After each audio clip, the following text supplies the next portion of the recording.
Sí, el pare va ser dels que van iniciar el Colònies Esplai, les cases de colònies, de la Castellcí.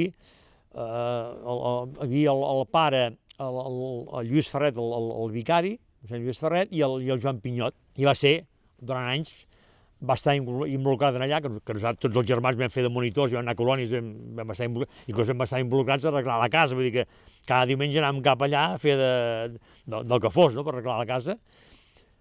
També va estar molt posat a la mostra d'oficis artesans, també va iniciar. No, involucrat de fora n'hi va estar, el que passa que a vegades, quan estàs molt a fora, a dintre no hi ets tant, no? I a vegades aquest equilibri, a vegades el tenia una miqueta desequilibrat, i la mà rondinava per això, perquè a vegades més poder amb el tema, amb la temporada de colònies, que aquí s'hi dedicava més, després aquí sí que es va trobar més sola. Però bueno, això són coses que no crec que fos amb voluntat pròpia, són coses que passen a la vida.